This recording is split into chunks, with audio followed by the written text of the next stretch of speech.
The facts matter.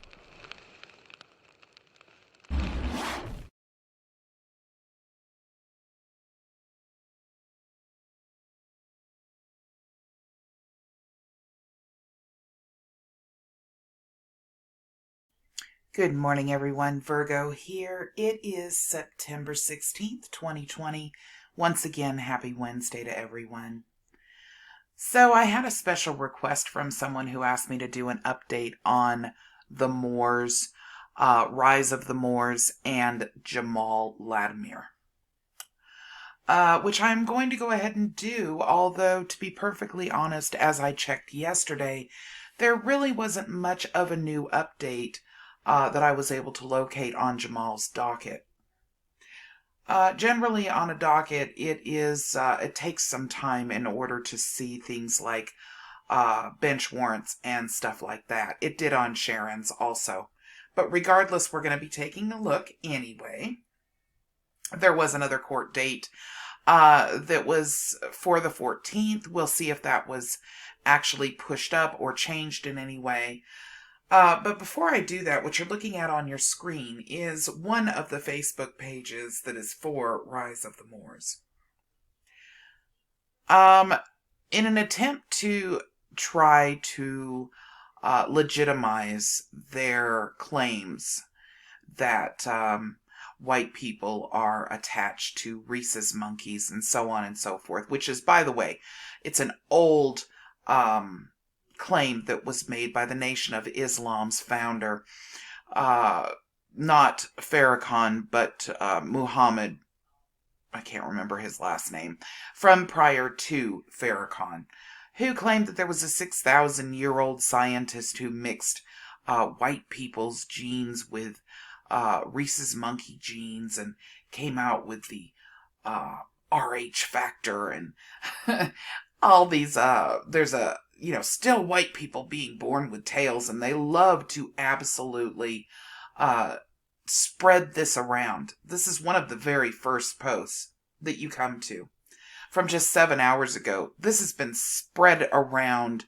numerous times for years now on all of the Moors Facebook pages, and there's several videos about it, and I find it humorous because, it's a deformation of the spine that they're actually referring to, has virtually nothing to do with the RH factor in your blood.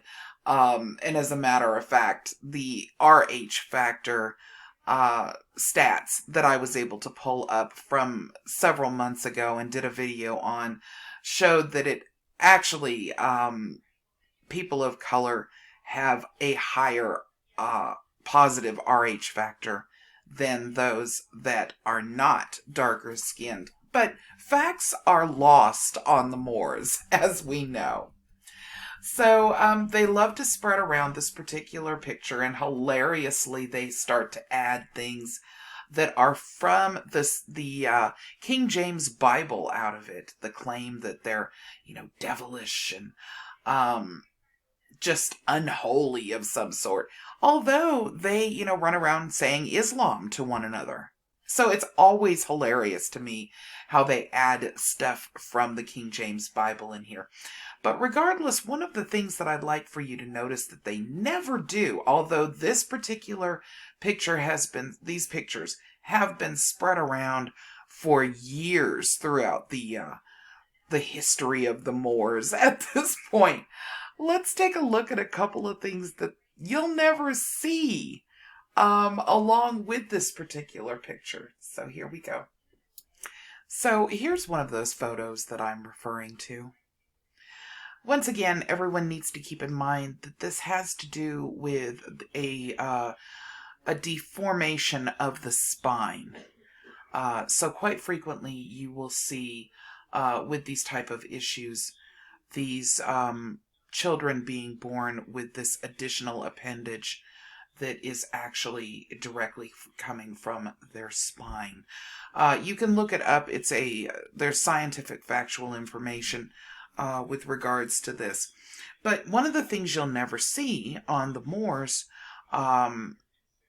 Facebook pages and claims about monkeys and all these other things are the black or we'll say, as they call it, copper-colored skin tones that have exactly the same affliction. Okay, here's a couple more. Now, remember, the Moors talk about Asiatics or Asiatics, so of course that has anything to do with anybody that has copper-colored skin. So this is someone that is from Asia. Here is another child that was born in this manner that is of darker skin complexion. And here we go again. So my point to showing you this is not to gross you out or, put something out there that is not factual, for example, or something of that sort. These things really do happen. They are generally something that occurs as a deformation of the spine. It happens very, very rarely, and it is not predominantly from those that are lighter color skinned. This happens all over the world on a regular basis, and like I said, even though it's a small percentage of babies that are born, it does happen, and there is a surgery that is done generally to deal with these. But it's definitely something that these jokers that are online that like to push this claim need to be careful of, because once again, it's very easy to locate pictures that are exactly the same for those that would be dark skinned and as they call it, melanated skin, just as easy, maybe even easier. And it's just a shame that they're as prejudiced as they are. Okay, moving on. This is a picture of Jamhal that actually was posted 21 hours ago. As you can see, he is all spoofed up and ready for, whatever he might confront for the day. I always find it really interesting when I take a look at what Jamhal puts up, as his point is to intimidate through the computer screen with whatever weapons or ammunition that he can find that day. And of course, he's always including something like a bulletproof vest or some new acquired piece of, well, just stuff you don't see on a daily basis. Things that would make him look tougher than he probably really is, to be perfectly honest with you. But let's go ahead and take a look at what we currently can see on Jamhal's docket. Okay, so we are over at the 6th Division District Court in Rhode Island. This is Jamhal's case. And there really has not been much of an update since the last time that I spoke with you guys about this. There has been a scheduled hearing at this point for October. If you take a look here, you will see that on Monday there was a criminal case information update, and that went directly to the police department. Now, that may or may not be the actual bench warrant that the police are being notified of. We did see it very similarly to this on Sharon's docket before it actually updated in the docket to be specifically a bench warrant. These are a little bit different out of Rhode Island than they are out of Delaware County, Pennsylvania, so I can't promise you that. But we are looking at October 19th of 2020 as the next status conference, which will of course be between the state and the judge and Jamhal, should he choose to show up. Now, for those of you that don't know the reason why we're keeping a close eye on this, Jamhal actually did show up to court last time in August, I believe it was, and claimed that he was not Jamhal. Believed that he could actually get away with making the statement that his name change being Abdullah or whatever he calls himself as a Moor would somehow get him out of having to deal with this particular case. Which, by the way, even though this is obstruction disorderly conduct and resisting arrest. These are all actually misdemeanors at this point. So not dealing with them is entirely insane.